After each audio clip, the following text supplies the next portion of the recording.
Next up on our sugarcane juice rum journey, we're going to Mauritius, and bearing in mind I am sort of focusing these on entry point, the brand that I've chosen is Arcane. Now, me personally, I haven't got too much knowledge on Mauritius rum. I haven't got too much knowledge on Arcane either, but I have been helped out a little bit. And even by his own admissions, he hasn't got that much knowledge on it as well, even though it's one of their brands, because it's a relatively new brand to them. So this is Arcane, effectively, as far as I'm aware, owned by Spiribam. Spiribam, remember, Clement, Rum JM, and Chairman's Reserve. So this is another one in their portfolio. So you can safely assume, okay, it might not be one for the real geeky cane heads, but you can safely assume that the quality is definitely there. Now, with my limited knowledge, the rum I've chosen, they've got 4 in the kind of normal Arcane range, and then they've got their, what do they call them, their oranges they've got as well, without, not like the Damiso from Guadeloupe, with the fresh fruit in there, but they have got proper oranges as well. But the rum I have chosen, for no other reason that the name caught me, is the Extraroma, or Extra Aroma. It's all one word, and it's one A, so Extra Aroma. Can you see the front of that? Now, Dave, Mr. Drinks Enthusiast, Mr. Spiribam, Mr. Chairman's Reserve UK has very kindly sent me the PDF through that they would kind of educate bartenders on. So I'm going to go through little bits of that with you, but just to kind of give you the sort of, you know, the outline of this at the moment, price-wise. £36.74 from my guys, Master of Malt here in the UK. That translates to $47.36. I've even done the cents this time. And 42 euros. What is it? Cents and euros, isn't it? 42 euro, round it up, 43 euros. So again, if you've got this around the world, let me know your prices. But effectively, rounded up, £37 UK, $47 US, and 43 euros. Now, there is 26 pages in this PDF, and I'm not going to go through all of them, don't worry, but I am going to pick out a couple of things that I think would help you on kind of understand what this rum or Arcane is all about. So the first bit, I am going to read word for word because I think this sums up Arcane in a nutshell, really. It's kind of just 2 very short paragraphs. Creativity plus Mauritius terroir. Is a terroir. Why can I not say that word? Terroir. Basically, the topography. There we go. Is another posh word for you. Kind of like the, you know, the soils and the climate and the you know, the gradients of the slopes and how the cane is grown. All that sort of malarkey going on. Basically, that's what Arcane is all about. And to read you this bit, Arcane is a rum brand dedicated to the creation of original, fresh and gourmet products. The idea is to play with the extreme richness of the aromatic palate offered by the sugar canes of Mauritius and its terroir. Associated with the innovative distillation, blending and aging techniques, the aromas of the Mauritian sugarcane are expressed in a unique way through all of our rums. And I think that last paragraph is the kind of nutshell of what Arcane, even with the 4 rums that they've got so far, whether they're going to be adding to that, I don't know, but that kind of sums them up. Innovative distillation, blending and aging techniques. Okay, so those 3 things combined are what they're going to play about with to produce rums from Mauritius. And before I go any further, I did ask the distillery, and it is Grays. I don't think that's come out yet, but no, Grays that from Mauritius. That's who makes this rum. So the next bit of the PDF, I think this helps you understand what this is all about as well. The island's unique terroir and the optimal climate conditions allow for more than 90% of the arable land to be covered with sugarcane. So on Mauritius, 90% of the island is dedicated to growing sugarcane. Okay, indeed, its soil is perfectly adapted to the growth of sugarcane, good raining conditions, fertile and well-drained soil. So what they're basically saying is that they can grow the best of the best. Hold your horses, Martinique and Guadeloupe, but they are, you know, they're saying they can grow pretty damn good sugarcane, which of course, as I've kind of explained through this thing, if you think of sugarcane like grapes, because people are well averse with wine, people understand grapes with wine. you know, different, the better the grape, the better the harvest, the better the wine's going to taste.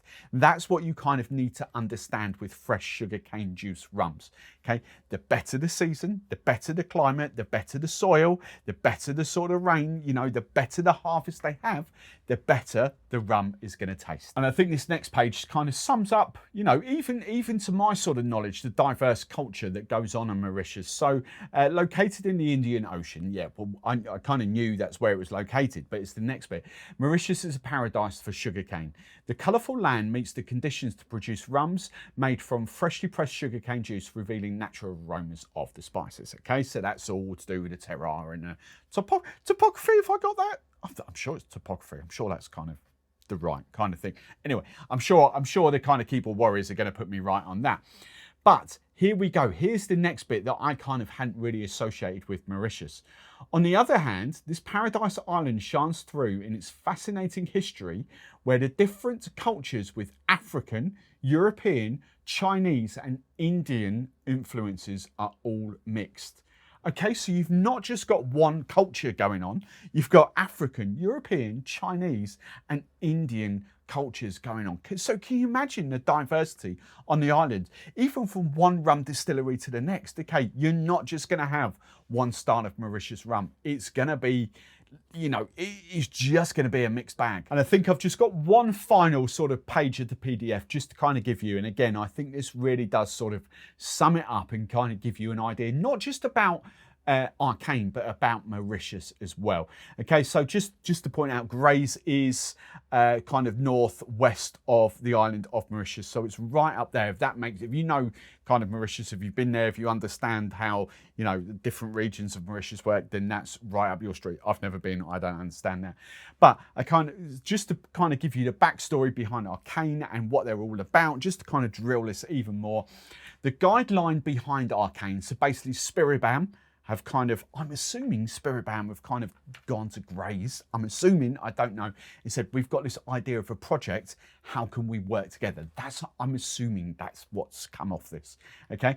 So the guideline behind Arcane is to explore the creative way all the arcane of rum. That doesn't kind of make sense to me. So I'm thinking arcane actually means something. I don't know.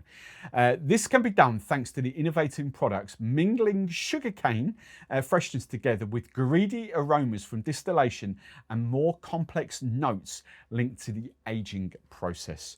Thanks to the large premium range of rum showcasing the flavours of Mauritius, Arcane is offering both beginners and connoisseurs a unique degustation, that's another word, I don't know what it means, a degustation moment reminding the hearty welcoming of this paradise in the Indian Ocean.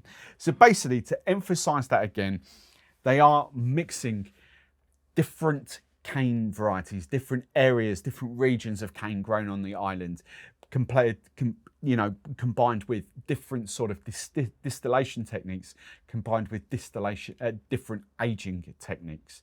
Okay, so all that, which you don't really get from Guadeloupe, which you don't really get from Martinique, okay, because they are sort of set in their ways. All right, Rum JM have kind of broken out a little bit with the bartender range, the Atlia range, however you kind of call it, which are not AOC, so they're kind of going down a different route there.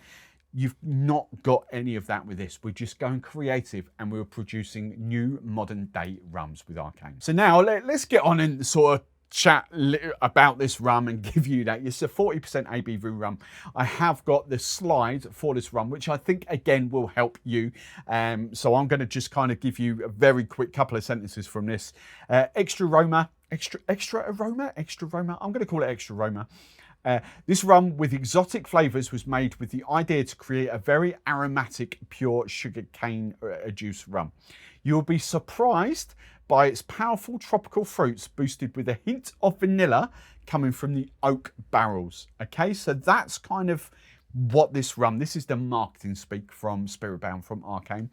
I'll go through these and then I'll give you my notes. So tasting notes, the colour, very nice amber colour with golden hints. The nose, I should be getting intense, fresh sugarcane aromas blended with banana, white peach and hazelnuts. And the mouth, mostly ripe fruits with gingerbread notes and creme brulee and praline. All right, after all that, let's dive in. Well, this does what it says on the tin. Banana, vanilla. That's just banana. It's been sitting in the glass now for what, sort of 10, 15 minutes. The banana is just jumping out of me here. And I think if I really dig my nose in there, I think I'm also getting that sort of coconutty, tropical kind of fruits. It's if I made a fruit daiquiri, like a pineapple guava daiquiri kind of thing, that's the kind of nose, the bouquet of flavors that I'm getting off the nose. There is a little bit of coconut, but it's this all-round sort of tropical fruit on there. And just looking back to their PDF where they say peach and hazelnuts, no, I'm not picking that up, but 100% agree with the sort of banana and vanilla. I'm not getting much spice. I'm not getting much of anything else on there. It's just this kind of tropically fruit in the background, but very much banana, very much vanilla up top. Now, the 40% of this makes this very much like disco juice. Now, I know I've seen a few reviews of this and I've heard people's opinions of this, and it has come from cane juice fans, and I get it. I do get their point.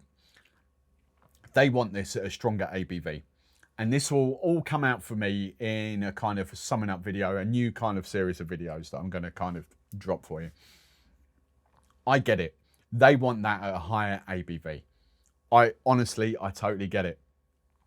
But for the entry point, that is just fantastic. It is not flavoured rum. It is not sweet. I don't know. I don't know about the dosage. I really don't. My little head is thinking maybe there's a touch in there. It's not overly sweet, but it's just the roundedness of that banana and the vanilla that makes me kind of think maybe there's a little bit of something in there. I wouldn't even like to guess how old this is. It hasn't got much of a wood burn to it, which for us that love younger aged rums that don't have that heavy wood influence into it, you know, that is just a dream for me. That is an easygoing, absolute. It's disco juice. It is flipping disco juice. You could almost make banana daiquiris with that without actually going down a banana rum route. It is not going to be in your face like Cargo Colt or anything like that. But the subtle sort of influence of banana, that's really delicious. Do you know, I'm chomping through that. Keep trying to sip. I'm gonna try and stop sipping and see what the finish is like. It is. I have got a little bit of layer of spice going over the back of the tongue. Cinnamon prickle, which would actually come from the sort of wood aging. I generally don't know. A couple of years, maybe in a barrel. I don't know. I generally can't pick it. It's definitely for me, unless it's a blend. But I would say it's definitely for me not 6, 8 years in a barrel. Probably not even 4. You know, but there is that sort of young, fresh wood sort of vibe going on to it. But it is banana, it is vanilla. It has got a very lengthy banana-y finish.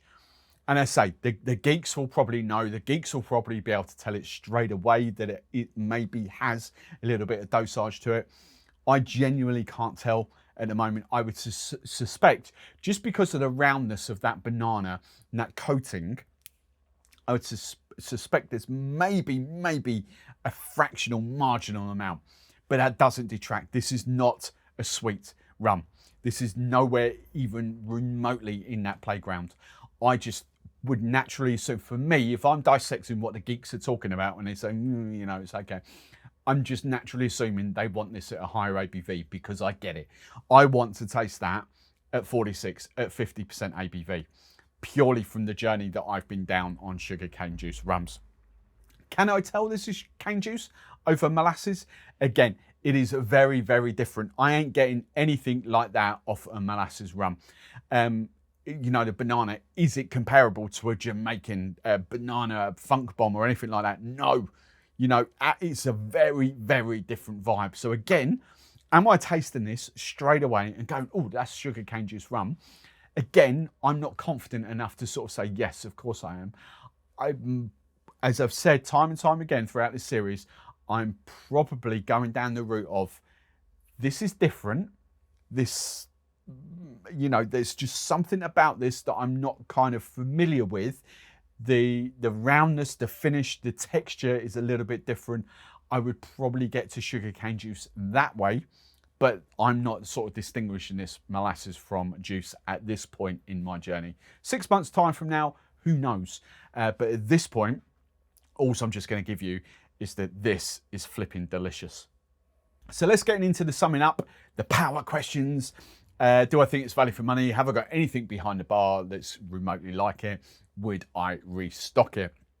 So the first thing, is it value for money? £37, where are we? £37, $48 rounding up, 43 euros.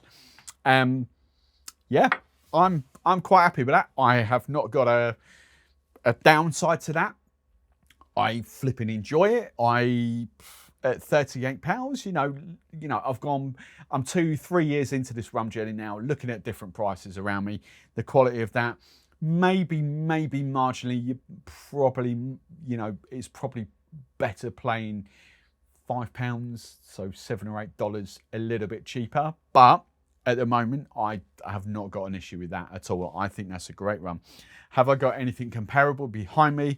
But no, because again, it's nothing like Jamaican, nothing like this. The point I want to sort of bring out here is that would I substitute this for a Jamaican banana-y funk rum in cocktails? No, I don't think it's got the body or the oomph behind it to be a substitute in that way. Is it going to make great cocktails? Yes. Daiquiris, that for me is just got sort of a banana-y vibe daiquiri written all over it. But is it going to stand up in a Mai Tai? Is it going to stand up in a punch? Is it going to... The proof, we'll do testings. We'll be playing with this over the next sort of few months or so. At this precise moment, I'm not overly convinced. My simple use case for this would maybe something, even a mixing rum, something like a ginger ale, something like that. I wouldn't go Coke or cola with that. Probably wouldn't go ginger beer with that. Nice, delicate ginger ale. I tell you what, the Stratford sodas, citrus and the tropical for me in there. The spiced might overpower that. I just think those nice, lighter style of mixes would work perfectly for that. But let's make no bones about it. I am totally happy sipping that neat. That is, again, a session rum. Simply because of the ABV. If it was bumped up 46, 48%, I dare say you'd have a totally different flavour profile, but it might be sort of up there for what the geeks want. But at entry point, rum's under 50 quid in our playground, that is a delight, and that is a restock for me.